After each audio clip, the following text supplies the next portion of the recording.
Bonsoir mes chers amis sur le chemin de la recherche de la conscience et de la participation à ce monde dans lequel nous vivons. Comment pouvons-nous comprendre la situation dans laquelle l'humanité actuelle se retrouve? Comment voir là où l'homme est innocent ou là où l'homme est vraiment acteur de cette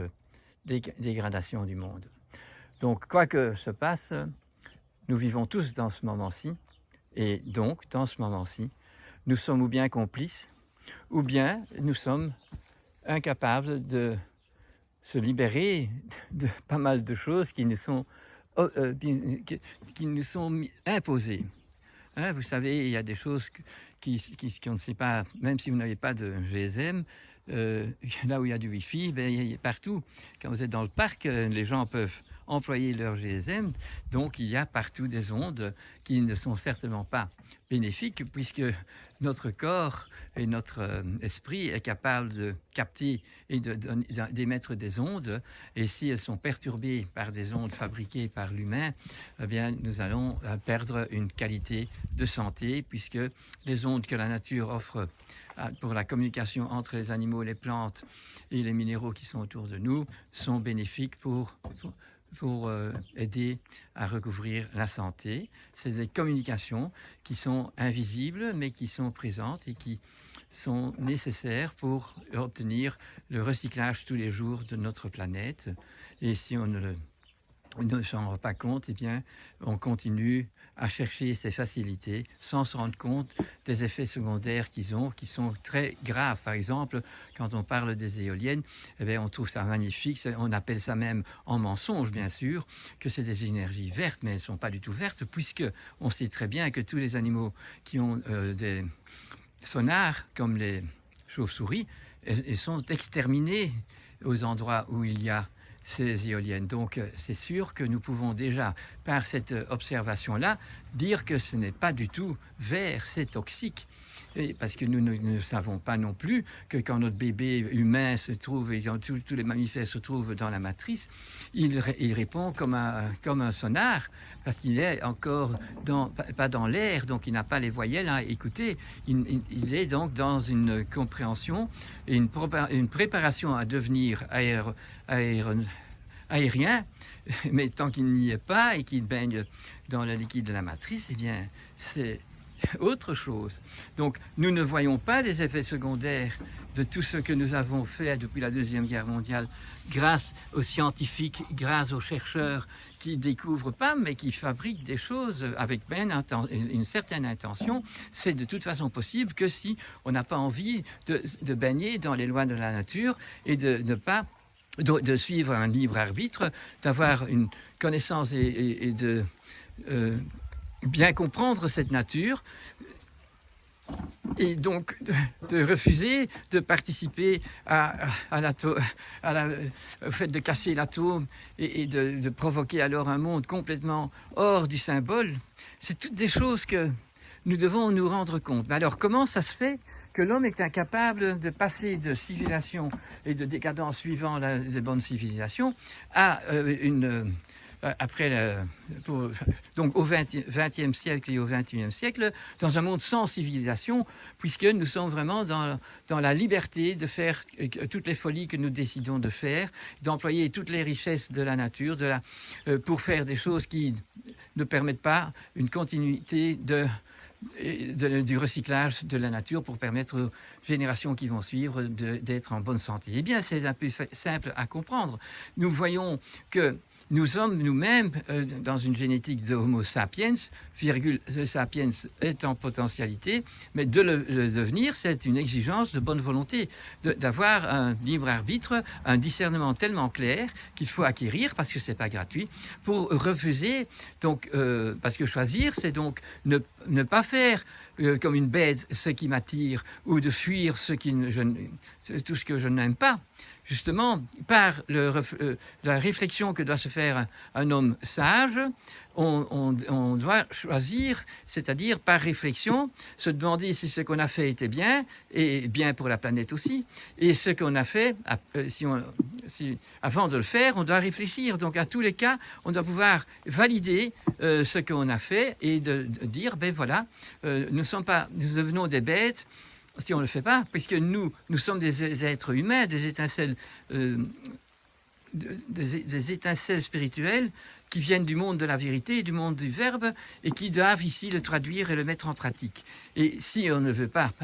si on ne refuse d'être participant au plan de la création, eh bien c'est notre liberté, mais ce n'est pas du libre arbitre. Et automatiquement, nous allons alors faire tout ce que notre ego a envie. Un animal, il suit son instinct, et il sait, donc la vache, elle aime l'herbe, mais aimer l'herbe, c'est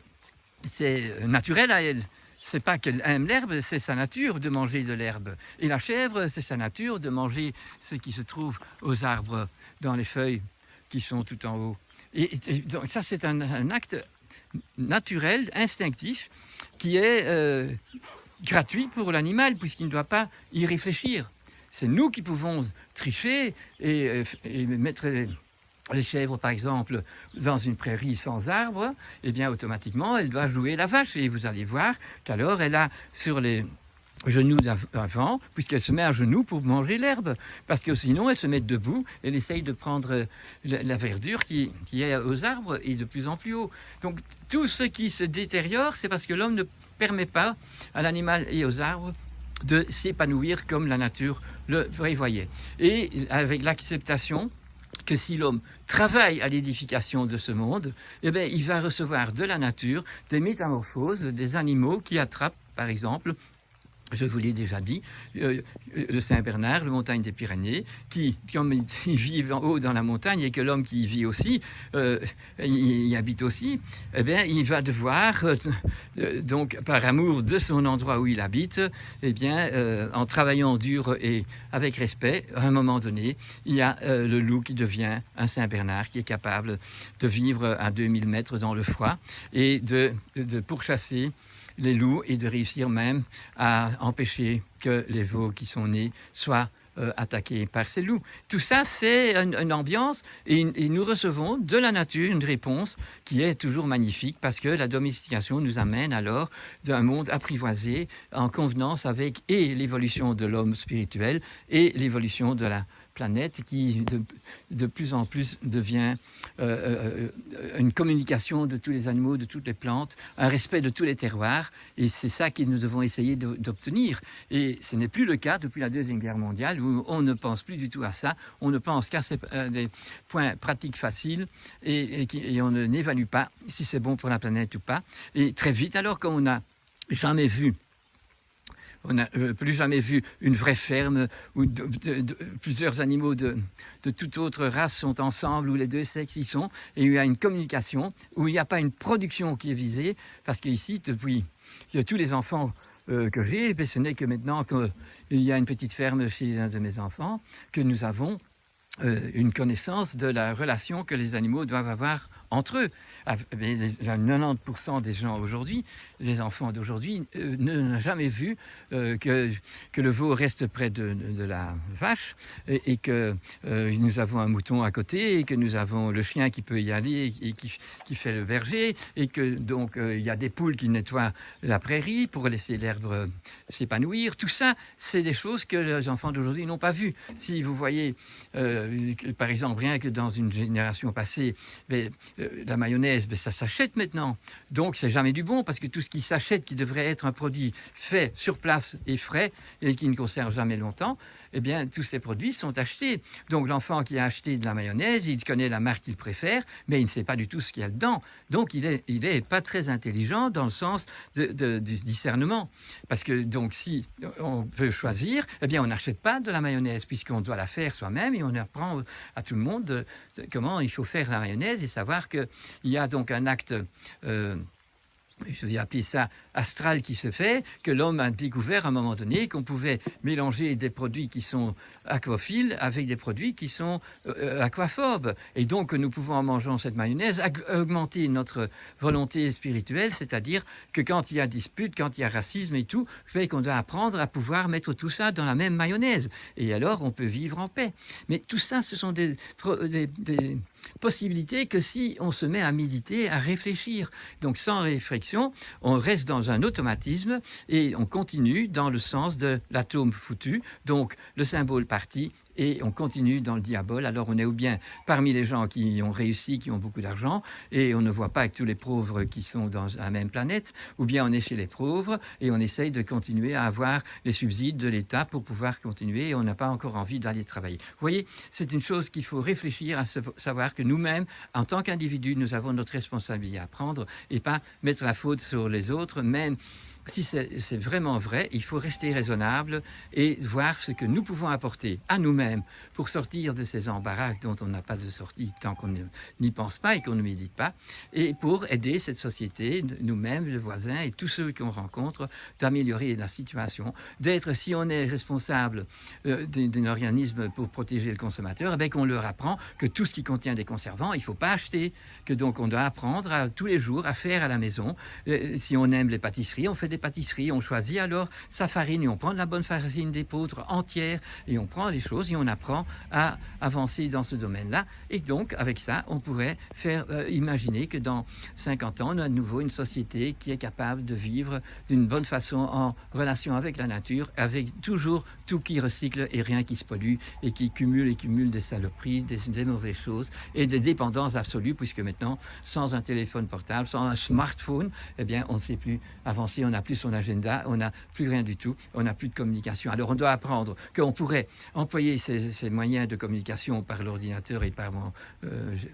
GSM pour communiquer des belles choses, pour apprendre aux autres ce que j'ai appris, ce que j'ai reconnu. On peut employer la machine qui a fait le béton et on la transforme un tout petit peu et on peut l'employer pour démolir le béton et donc savoir qu'on va maintenant construire avec des éléments qui sont amoureux de la nature et qui dépendent du terroir dans lequel on est. Donc on doit trouver une alternative pour améliorer la situation ici. Comme la nature nous donne une alternative, le loup est comme alternatif, il devient, au lieu de celui qui attaque et qui mange les agneaux, c'est celui qui va protéger les agneaux. Nous avons toujours un autre but dès que l'homme est sur Terre, c'est d'élever le monde. Et élever, c'est donc faire les choses pour le bien commun. Et bien sûr, le réverbère est que le boomerang nous fait du bien. Alors si on fait du mal autour de nous, le réverbère, le boomerang nous fait que nous aussi, on arrive dans les mêmes situations parce qu'on mange la pauvre vache qui n'a pas son veau et qui doit produire du lait en grande quantité et que nous allons le mettre à la laiterie qui est légalement accepté et qui ne fait que des conneries, qui nous donne l'Alzheimer puisque le lait n'est jamais plus cru et n'est jamais plus sain. Il conserve comme si c'était un produit qu'il ne faut sûrement pas boire puisqu'il ne correspond plus du tout à son originalité. Et ce n'est pas la même chose que si vous avez fait du fromage d'une bonne façon avec du lait cru, si possible à l'endroit où vous avez trait la vache, pour arriver à des choses qui ne peuvent qu'augmenter la qualité de vie et même d'être dans un tourbillon de bonnes choses, en sachant que si on a donc une vache bien heureuse qui donne plus de lait que son veau a besoin et qu'on n'a pas retiré le veau, eh bien on aura du bon lait et on verra que toutes les protéines et les graisses de la vache peuvent servir et nous obligent pas à sacrifier tellement de vaches pour la consommation et pour après une transformation qui se fait d'une façon tout à fait contre tous les principes de la santé et de la vie sur Terre. Voilà, c'est une petite vidéo pour inciter tout le monde à se mettre dans la question et pas simplement de chercher une solution draconienne, on vaccine ou on ne vaccine pas, on prend des décisions qui sont plus des opinions qui peuvent s'améliorer parce qu'on a décidé d'une façon franche qu'on est pour ou qu'on est contre. On doit être pour comprendre pourquoi on dirait oui ou pourquoi on dirait non et ainsi on continuerait à grandir sur cette planète et avoir autour de nous la paix entre les animaux qui peuvent se communiquer, la paix entre l'homme et la planète. Merci de votre écoute. Les pauvres chèvres sont des animaux qui n'aiment pas d'être mouillés. Voilà.